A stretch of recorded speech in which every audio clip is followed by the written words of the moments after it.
আমি একজন দিনমজুর, ভূমিহীন। আমার এক টুকরো জমি নেই, ঘর নেই, আশ্রয় নেই।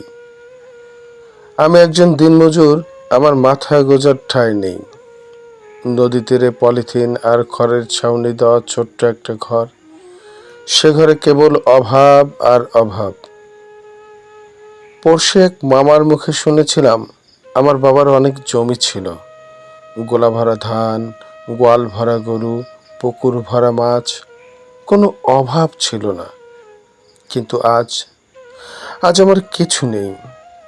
আমার আশ্রয় নেই, আমি সহায় সম্বলহীন। আমার সম্পত্তি নেই, এক টুকরো জমি নেই।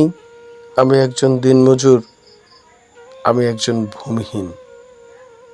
আমি ভূমিহীন। কষ্ট, অশ্রু, ক্লান্তির শেষ নেই। অবসাদ যেন চারিদিকে ঘিরে রেখেছে, সমস্ত আকাশ চুরমার হয়ে ভেঙে পড়ছে, খসে পড়ছে আমার মাথার উপর।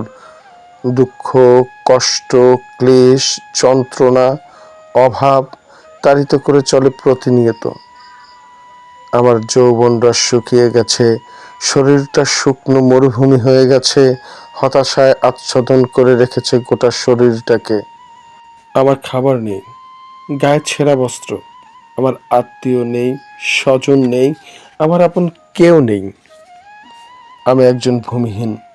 পরের জমিতে কাজ করি, মাঝে মাঝে অভাবের তাড়নায় রিক্সা চালাই, অটোরিকশার হেলপারি করি, আবার মাঝে মাঝে বিনে পয়সায় বেগার দেই।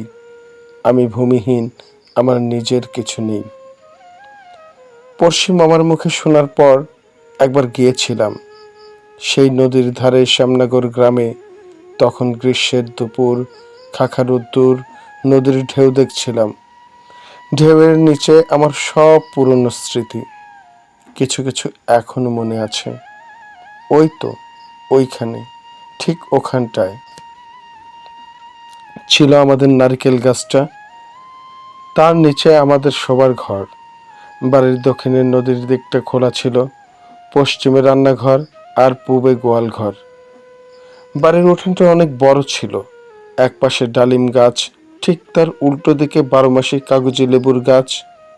আমরা 3 ভাই বোন সারাদিন দৌড়াদৌড়ি করতাম, কখনো দাঁড়িয়ে বান্দা, গোল্লাই সুট, কানামাসি, ইচিং বিচিং, আরও কত রকমের খেলা। সকাল হলে পাখির ডাকে যেমন ঘুম ভাঙত, আবার সন্ধ্যায় হরেক রকমের পাখি যখন ডানা মেলে আকাশে উড়তে নিরে ফিরত, আমি তো অবাক হয়ে দেখতাম। সবচেয়ে ভালো লাগতো নদীর ঢেউ, তার কুলু কুলু রব। ভালো লাগতো সেই ঢেউয়ে হাত স্পর্শ করে তার পানি পান করতে, সমস্ত অঙ্গে মেখে ভিজিয়ে রাখতে। সেদিনের কথা আমি কখনো ভুলব না, কখনো না। তখন আর আমার বয়স কতই হবে, এই 8-9 বছর। প্রচণ্ড ঝড় আর জলোচ্ছ্বাস সহ বৃষ্টি হচ্ছিল। আমি পাশের গায়ে আমার নানা বাড়ি এসেছি। আমার খুব চিন্তা হচ্ছিল। সকালে ঘুম থেকে উঠে শুনি জলোচ্ছ্বাসে, দাবা ভাঙনে আমাদের বাড়িসমূহ সব নদীগর্ভে হারিয়ে গেছে, বিলীন হয়ে গেছে। সাথে চিরতরে হারিয়ে গেছে আমার পিতা, মাতা, ভাই বোন। বাবা হারালাম, মা হারালাম, ছোট ছোট 2 ভাই বোন ছিল, তাদের কেউ হারালাম। আমার কিছু নেই, আমি একজন ভূমিহীন, আমি একজন দিনমজুর। চোখের চারপাশে কালো দাগ, কপালে ঘোচ পড়া, অথচ 32 বছরের এক যুবক, যার হৃদস্পন্দন এখনো কম্পিত করতে পারে গোটা পৃথিবীটাকে। ছোটবেলা সেই যে বাবা মারা যাবার বছর, মা চলে যাবার বছর, ছোট ছোট ভাই বোন হারাবার বছর, সে বছর আমি 4র্থ শ্রেণীর ছাত্র ছিলাম। পড়াশোনায়ও ভালো। সরোয়ার স্যার যার পিঠ চাপড়ে বলেছিল, বাবা তুমি একদিন অনেক বড় হবে, দেশের মুখ উজ্জ্বল করবে। আমার বড় হওয়া হয়নি, আমার লেখাপড়া হয়নি। আমি কালের স্রোতে অন্ধ গলিতে হাঁটতে হাঁটতে কখন যে চলে গেছি নিভৃতে একান্তে। অবেলায় যেন সন্ধ্যা ঘিরে ধরেছে, আগ্রাসী হুঙ্কার নিয়ে ক্ষিপ্তমান অপেক্ষমান আধার। ভূমিহীন বলে আমাকে অনেকেই দূর দূর করে তাড়িয়ে দিয়েছে। নিচু চোখে দেখতো, টিটকারেও মারত। আমার সাথে মিশতো না, আমার সাথে খেলতো না।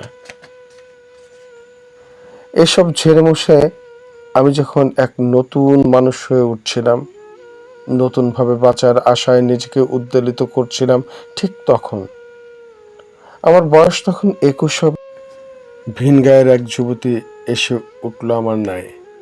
সুন্দরী, সুশ্রী, রূপবতী, গালের ডানে একটা তিল যার রূপকে আরও গর্বিত করেছে। নজরে নজরে পড়তেই যেন হৃদয়ের ঘণ্টা বাজলো। মুহূর্তে ভেতরের মানুষটা বিচলিত হয়ে উঠল, গা ঘামতে শুরু করলো, যেন কোনো এক অচেনা নেশা হৃদয়ের নতুন স্বাদ জাগরিত করতে লাগলো। গায়ের লোমগুলো যেন আন্দোলিত হয়ে চিৎকার করতে লাগলো, আমার কিছু চাই, আমার কিছু একটা চাই। অবশ্য তারপর তার সাথে আমার ভাব হয়েছিল, কিন্তু শেষ পরিণতি বিয়েতে পৌঁছাতে পারিনি। ভূমিহীন বলে ক্রেতাদ্রুস্ত পিতা তার কন্যাকে আমার হাতে তুলে দিতে অসম্মতি জানালেন। তার সাথে আমার আর ঘর বাঁধা হলো না। সেই থেকে চলে গেছে 11 বছর। আমি আজও কারো হাত ধরতে পারিনি।